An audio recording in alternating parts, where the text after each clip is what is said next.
नमस्कार श्रोते हो, तुम्ही ऐकत आहात भाग्यविधाता भाग 18.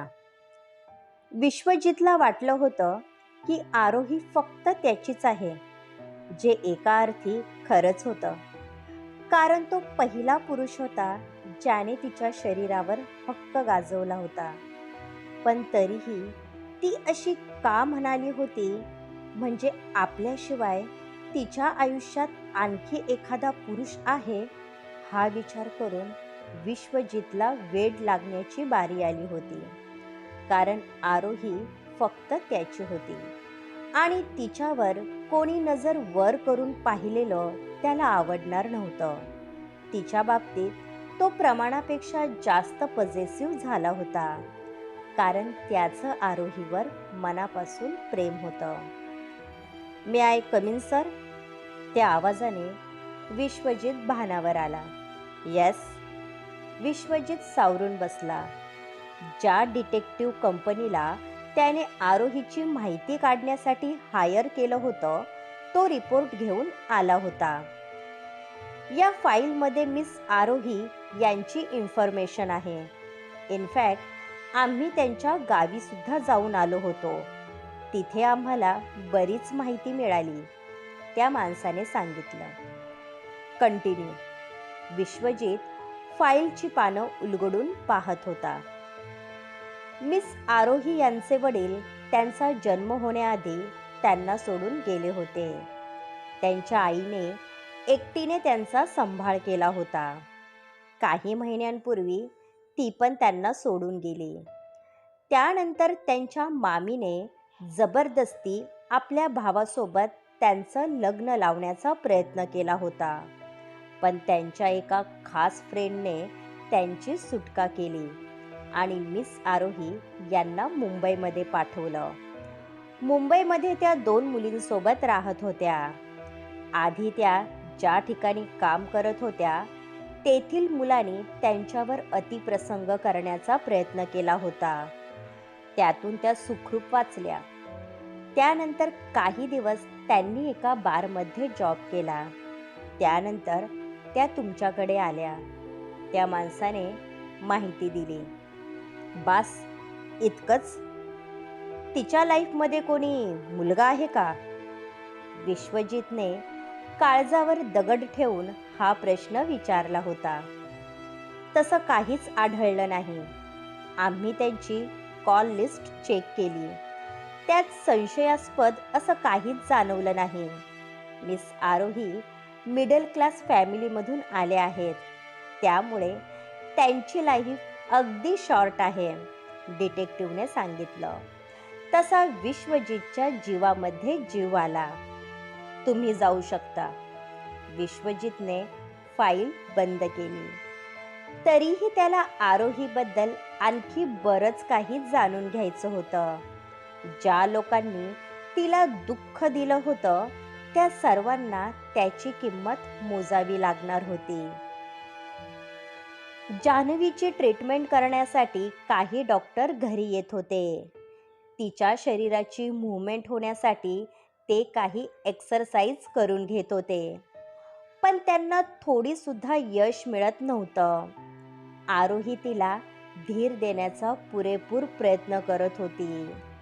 पण जान्हवी पूर्णपणे खचली होती. तिच्या मनामध्ये जो आशेचा किरण उत्पन्न झाला होता, तो विझला होता. म्हणून ती हतबल झाली होती. 2 डॉक्टरांनी तिच्या दोन्ही खांद्याला पकडले आणि तिला चालवण्याचा प्रयत्न करू लागले. यातच तिचा तोल गेला आणि ती खाली पडली. "जान्हवी!" आरोही तिला सावरण्यासाठी पटकन पुढे आली. "चालते व्हा तुम्ही. मला कोणाचीही गरज नाही. मी कधीच स्वतःच्या पायावर उभी राहू शकणार नाही. हे माहीत असूनही का मला खोटी आशा दाखवत आहात?" जान्हवी रडायला लागली होती. "शांत हो जान्हवी. असा धीर सोडून चालत नसतं," आरोही म्हणाली. "तुला बोलायला काय जातं? माझ्यासारखं आयुष्य व्यतीत करणं सोपं नसतं. भविष्यात मी कधीच स्वतःच्या पायावर उभी राहणार नाही. हे मी ॲक्सेप्ट केलं आहे. तरी तुम्ही मला खोटी स्वप्न दाखवत आहात. मला नाही राहायचं स्वतःच्या पायावर उभं. मी आहे तशी ठीक आहे. जान्हवीची अवस्था पाहून आरोहीला भरून आलं होतं. तिने जान्हवीला खुशीत घेतलं आणि प्रेमाने थोपटू लागली. तुझा नसेल, पण माझं अंतर्मन मला सांगत आहे की एक दिवस तू स्वतःच्या पायावर उभी राहशील. स्वतःवर नाही, पण माझ्यावर विश्वास ठेवून बघ. इतकं तर तू नक्कीच करू शकते. आरोहीच्या प्रेमाचा ओलावा पाहून तिचा राग कुठेच्या कुठे गायब झाला होता. आरोही तिच्यावर आईसारखी माया करत होती. आजपर्यंत मी फक्त भाईंवर विश्वास ठेवत होते, पण आता तू पण त्यात सामील झाली आहे. कारण तुम्ही दोघे मनापासून माझी काळजी करतात, म्हणून मी कधीच तुम्हा दोघांना दुखवणार नाही. एक दिवस मी नक्की स्वतःच्या पायावर उभी राहील. आरोहीमुळे जान्हवीचा गेलेला आत्मविश्वास परत आला होता. आरोहीने तिचे डोळे पुसले. तसा कोणाच्या तरी हसण्याचा आवाज आला. दोघींनी त्या दिशेने पाहिलं तर समोर त्रिशा हाताची घडी घालून उभी होती. माझं बाळ किती हतबल झालं आहे, तरीही प्रयत्न करायचं सोडणार नाही. त्रिशा तिला चिडवण्याची एकही संधी सोडत नव्हती. तू कशाला आली आहेस? चालती हो या घरातून. भाईंना समजलं तर तुला धक्के मारून हाकलून देतील, जान्हवी म्हणाली. त्रिशा तिच्या जवळ आली आणि तिच्या गालाला स्पर्श केला. तुझा भाई पण मला या घरातून हाकलून देणार नाही, समजलं? आणि हा आवाज ना खाली करायचा. विसरू नको, मी तुझी होणारी वहिनी आहे, त्रिशा म्हणाली. तिची नजर सहज आरोहीवर गेली. तूच आमच्या बेबीची न्यू केअरटेकर आहे ना? तुझ्याबद्दल बरंच काही ऐकलं आहे. इनफॅक्ट मी तुलाच पाहायला आले होते, त्रिशा कुस्ती हसत म्हणाली. ही पण काही कमी नाही त्रिशा. तुला सांगितलं ना, हीच ती मुलगी. हिने चक्क माझा हात पकडला होता. जान्हवी सोबत राहून तिला पण पंख आले आहेत. वेळीच तिचे पंख छाटून टाक, नाहीतर ही पण घुसखोरी करायला कमी नाही करणार. रीटाच्या मनामध्ये आरोहीविषयी राग धुसफसत होता, म्हणून तिने आधीच त्रिशाचे कान भरले होते. म्हणून ती पाटील हाऊसमध्ये आली होती. ए, नोकर आहेस ना? मग आपल्या लायकीत राहायचं. हे, आय थिंक आपण याआधी पण भेटलो आहोत. कुठे? हां, आठवलं. त्या दिवशी तूच माझ्या गाडीसमोर आली होती. मला आधी माहीत असतं की पुढे जाऊन तू माझ्या लाईफमध्ये प्रॉब्लेम क्रिएट करणार आहे, तर मी तेव्हाच तुला संपवलं असतं. पर कोई बात नाही. एखाद्याचा जीव घेणं त्रिशाच्या डाव्या हाताचा खेळ आहे. बाय द वे जानू, तुला भूक लागली असेल ना? मी तुझ्यासाठी दुधाची बॉटल घेऊन आले. त्रिशाने तिचा गाल ओढला आणि निघून गेली. आरोहीने नोकरांच्या मदतीने जान्हवीला व्यवस्थित खुर्चीवर बसवलं. ही खरंच तुझी होणारी वहिनी आहे? आरोहीला ती अजिबात आवडली नव्हती. ती माझी वहिनी कधीच होणार नाही. ती आमची फॅमिली फ्रेंड आहे. तिला विश्वाभाईसोबत लग्न करायचं आहे. पण मी असं कधीच होऊन देणार नाही, कारण ती त्यांच्या लायक नाही. भाई कधीच तिच्यासोबत लग्न करणार नाही, हा माझा शब्द आहे, जान्हवी म्हणाली. आरोहीला तिचं दुःख पाहवत नव्हतं, पण काय करणार? ती नोकर असल्यामुळे तिच्या हातामध्ये काहीच नव्हतं. वर्कलोड वाढला असल्यामुळे विश्वजितला घरी येण्यासाठी नेहमी उशीर होत होता. आजही तो उशिरा आला होता. त्याने नुकताच शॉवर घेऊन कपडे चेंज केले आणि झोपण्याची तयारी करू लागला. तेवढ्यात दरवाजावर टकटक झाली. कोण? विश्वजितचा भारदस्त आवाज घुमला. मी आहे सर. तो मंजूळ आवाज कोणाचा आहे हे ओळखायला त्याला वेळ लागला नाही. माझ्या रूममध्ये येण्यासाठी तुला परमिशनची गरज नाही. विश्वजित आरामात खुर्चीवर बसला व 2 बोटं हनुवटीवर ठेवली. आरोही खाली मान घालून आतमध्ये आली. मला वाटलं होतं की त्या दिवशी जे झालं त्यानंतर तू माझ्यासोबत बोलणार नाही. विश्वजितची नजर तिला स्कॅन करत होती. मी हे सांगायला आली होती की डॉक्टर आपल्या परीने प्रयत्न करत आहे, पण त्यासोबत आपण आयुर्वेदिक उपचार केले तर जान्हवीच्या तब्येतीमध्ये सुधारणा होईल. माझ्या गावी मी कितीतरी पेशंटला आयुर्वेदिक उपचाराने बरं होताना पाहिलं आहे. आरोही धीर एकवटून म्हणाली. तिची नजर सहज त्याच्या दिशेला गेली. त्याची ती नशिली नजर पाहून पुन्हा ती आजूबाजूला पाहू लागली. विश्वजित खुर्चीवरून उठला आणि तिच्या अगदी जवळ येऊन उभा राहिला.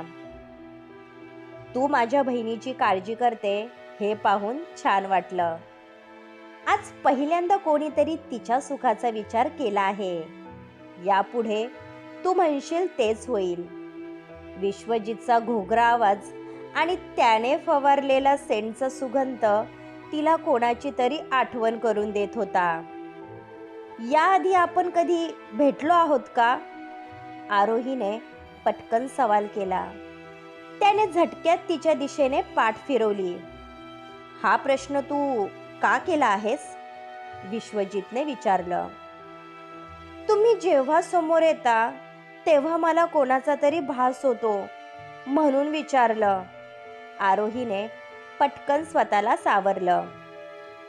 आपण याआधी भेटलो असतो तर तुला माझा चेहरा लक्षात राहिला असता, कारण एखाद्या मुलीने मला विसरावं असा मी नक्कीच नाही. विश्वजितने तिच्याकडे पाहिलं. यावेळी त्याच्या चेहऱ्यावर मिश्किल भाव होते.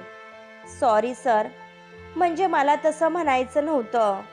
मी ना काही डॉक्टरांचे नंबर्स काढते आणि तुम्हाला सांगते. आपण त्यांची भेट घेऊ. Good night sir. आरोही जाण्यासाठी निघाली. 1 मिनिट आरोही, मला तुझ्यासोबत थोडं बोलायचं होतं. विश्वजितने तिला रोखलं. त्या दिवशी तू म्हणाली होती की तुझ्या लाईफमध्ये कोणीतरी मुलगा आहे. मला विचारण्याचा अधिकार नाही, पण माझ्या घरी जी मुलगी राहते तिच्याबद्दल मला माहिती असणं गरजेचं आहे म्हणून विचारलं. विश्वजितने विचारलं. तो कोण आहे मला माहीत नाही, पण मी माझं सर्वस्व त्याला अर्पण केलं आहे. माझ्या आयुष्यामध्ये त्याचं स्थान मी कोणालाही देणार नाही. आरोहीला दाटून आलं होतं म्हणून ती निघून गेली. पण आपण जे ऐकलं यावर त्याचा विश्वास बसत नव्हता. याचा अर्थ आरोही आपल्याबद्दल बोलत होती. ज्या व्यक्तीला तिने साधं पाहिलं देखील नाही त्याच्यावरती इतका विश्वास करते. आता त्याला समजलं होतं की आरोही बाकी मुलींपेक्षा वेगळी आहे. तिच्यामध्ये काहीतरी खास आहे म्हणून तो तिच्या दिशेने खेचत चालला होता. यावेळी त्याला जो आनंद झाला होता तो शब्दात सांगण्यासारखा नव्हता. याच आनंदाच्या भरात त्याने अंगावरचा शर्ट काढला आणि बेडरूमच्या गॅलरीमधून स्विमिंग पूलमध्ये उडी मारली. थंड पाण्याचा स्पर्श होताच तो रिलॅक्स फील करत होता. ज्यावेळी त्याचा मूड चांगला असायचा त्यावेळी तो हमखास स्विम करायचा. त्याने डोळे मिटून घेतले आणि पाण्याच्या तळाशी गेला. यावेळी त्याच्या मनात फक्त आरोहीचे विचार होते. सकाळी विश्वजित जिम करून हॉलमध्ये आला. त्यावेळी त्रिशा कॉफी पीत बसली होती. जिवंत माणसाची खोड मेल्याशिवाय जात नाही ही म्हण तुझ्यावर तंतोतंत लागू होते. विश्वजित तिच्या समोरच्या खुर्चीवर बसला. यावेळी तुला माझी गरज आहे विश्वा, म्हणून माझ्यासोबत नीट वागायचं. नाहीतर तुझं दुबईचं कॉन्ट्रॅक्ट पूर्ण होण्याआधी मी माझे शेअर्स विकून टाकेल, जे तुला सहन होणार नाही. त्रिशा नेहमीप्रमाणे त्याला डिवचत होती. एक दिवस तुझा हा स्वभाव तुला महागात पडणार आहे. विश्वजित तिच्यावर नजर रोखत म्हणाला.